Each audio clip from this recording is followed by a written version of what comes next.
Katt Williams joins me now live from Los Angeles. Katt, good morning. Good to have you here with us. Good morning, TJ. How are you? I am doing all right. Now, we got to start with something. We have been reporting, and it has been attributed to you, a statement out there that you allegedly issued through your publicist apologizing for that routine. But you and I were just talking here in the commercial break. You said that's not really your statement. So tell me what the deal is.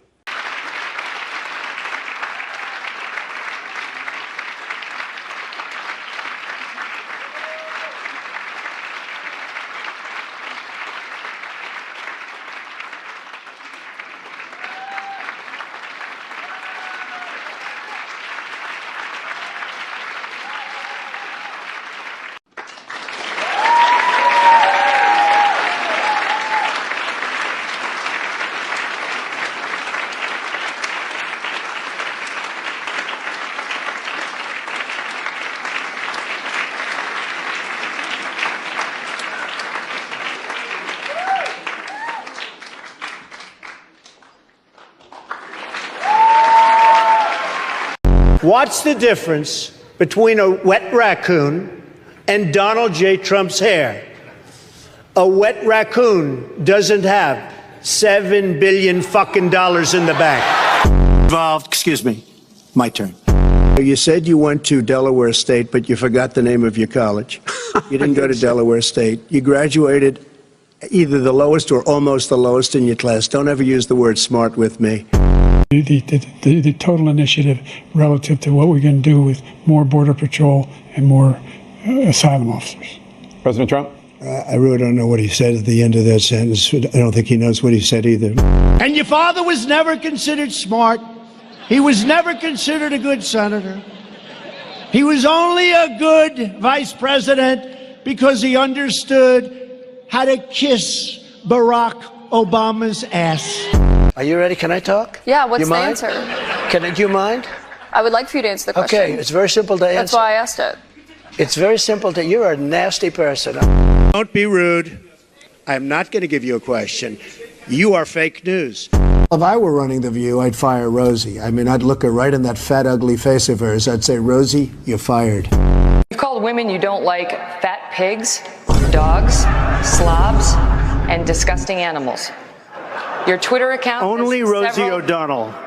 It's just awfully good that someone with the temperament of Donald Trump is not in charge of the law in our country. Yeah, because you'd be in jail. She's shocked that I picked her. No.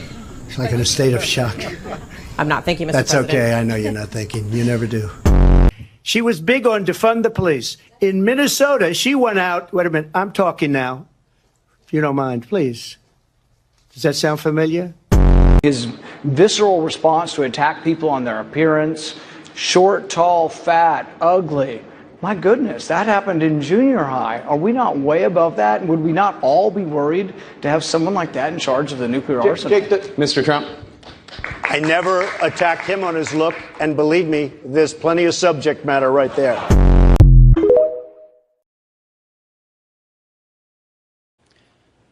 Well, we kind of have to start. I hope that everybody saw what I just saw. If a person starts their heckling with F America, then that gives me the right to defend my country. I couldn't be anti-Mexican. My Mexican fan base is largely responsible for me even existing. So between them and the black community, it's really all I have. But I don't think I need to apologize for being pro-American. The guy said that all of this is still Mexico, and I was just giving him geography. This is America, greatest country in the world. So. Well, help us understand. So, do you not apologize for anything? We showed like a 50-second clip there. It's like sir. 7 or 8 minutes. Go ahead. I apologize for the fact that the word anti-Mexican is being said to a black guy in America. But you don't apologize for what you said in that stand-up. I'm not allowed to. As a stand-up, the only thing that I sell is uncensored thought. So I'm only selling them the way I think, uncensored. So I'm not allowed to then come back the next day and apologize. That's for the Tracy Morgans of the world. I meant what I said, and I said what I meant. I'm apologizing if somebody thought I was trying to be anti-Mexican. Mexicans are my friends, so Katt, why is it somebody is allowed to put out a statement apologizing on your behalf then? Sir, they put out a DVD called Katt Williams' 9 Lives while I was in jail without my permission. A lot of stuff has been happening to a lot of black celebrities in the world. We just deal with it, thank Jesus, and keep on going, sir. Now, I guess it's clear to say, you gave me a little bit of what he was saying, but he kept going on and on, this heckler. Now, what was it? You said he said, F America. That certainly set you off. But see, but go ahead. We were in Phoenix. So this is a heavily Mexican-American crowd. I gave $5,000 out to a Mexican-American serviceman at this same show.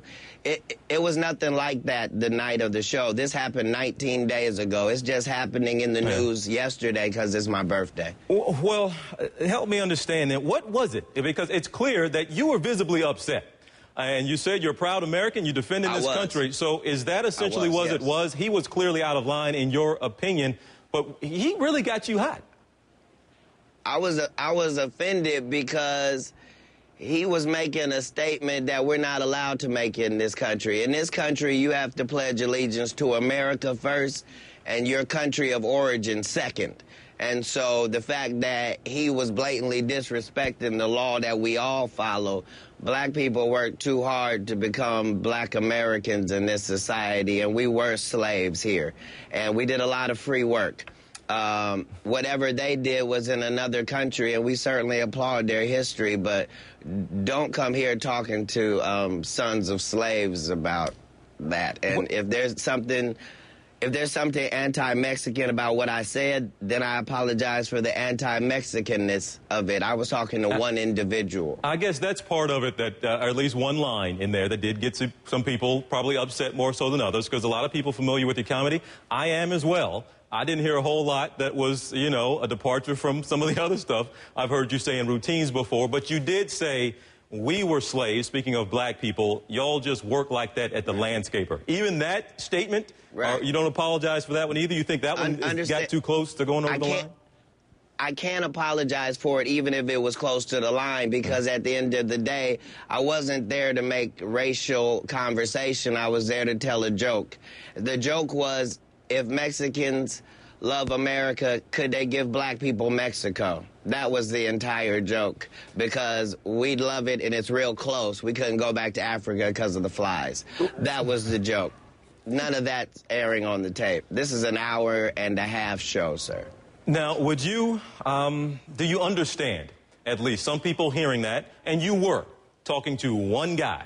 It's clear that other people in the crowd were laughing at what you were saying to him, even as you were going off on the one guy. If I had disrespected Mexicans, I wouldn't have been able to get out of there alive, sir, with all due respect. But as people, do you understand why people who do hear it maybe do get offended by it, who maybe didn't read or listen to the whole 7-8 minutes of it, but just maybe read a few comments? Do you think they just have the wrong impression, or you understand why some might think the landscaper comment might have been offensive? Telling a Mexican like that guy to get to stepping back to Mexico, how that comes off as being offensive? No, he said that we were in Mexico. So let me just say this. Yes, I can see what you're saying, TJ. Yeah. And at the end of the day, I think those people should watch more of this CNN show so they can see there are real news factors going on in this country, things we should discuss, like our president versus football, rather than worry about what a comedian's saying. If you don't like me, don't come see me. If you do like me, I'm here for you. But I love Mexicans and I love Mexican Americans. But I love America overall. Let's be very clear about that. Any concern about how people might view you down the road, how this could impact your career down the road? People might not want to book you in Texas or Arizona or California. Sir. Wouldn't that be fantastic? Let's let that happen, but let the statement be that I'm a Christian, I'm straight. All right.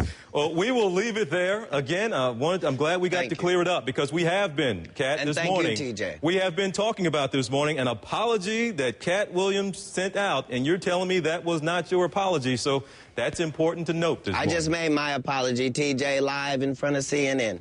Katt, Good to see you. But if you enjoy California, we'll talk to you again soon back here in Atlanta. Absolutely. A lot of people are talking about why President Joe Biden is giving Medal of Honor and Freedom to Hillary Clinton, to Denzel Washington. Take a look at Denzel Washington. Let's talk a little bit of Denzel Washington. He is a very, very good actor. He has played a lot of great roles in people's lives, and also he's a good role model. He's very, very kind, and he he set example of how people can live, their life, and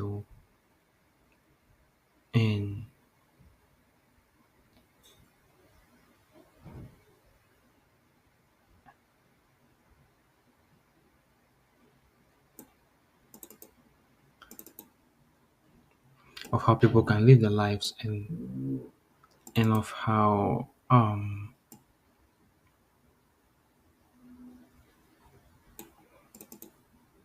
people can live their lives, and of how they can live as family, and it is very, very very, very, very, very important.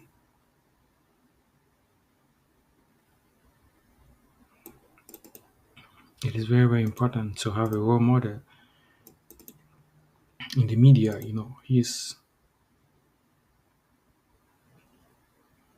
a very, very he's a very, very kind individual, and that's why his movies are so good, because really acts he really acts in a very, very kind way. It's even the shock is even there. He really acts in a very, very kind way, and it's a good woman. And let's leave that and go to Hillary Clinton. People can say whatever they want to say about Hillary Clinton, but man, she's a good woman. Nobody's perfect at the end of the day. We all have our downbeats and our errors, our flaws, and our mistakes. So that makes us human. Because if you're looking for somebody who's perfect, you won't find any, because there is literally no perfect one.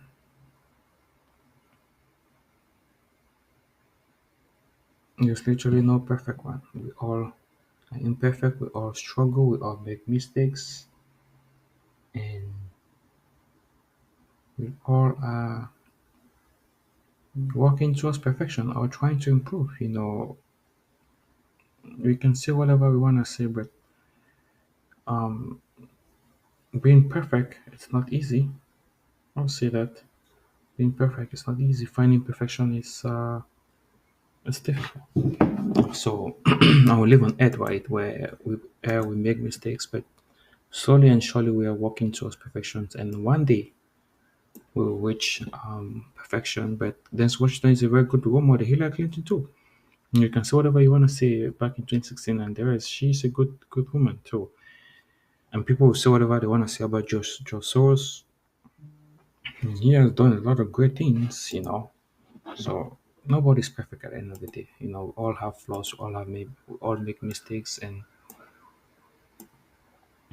we all experience challenges. So it's part of being a human, if you may ask me.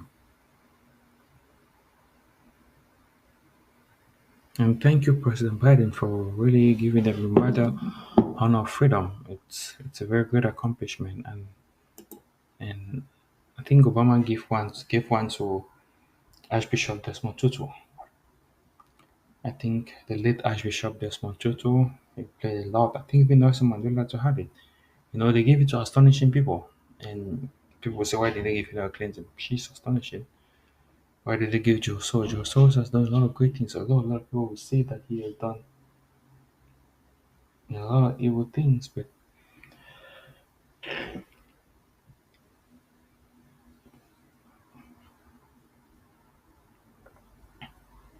he has done a lot of great things too.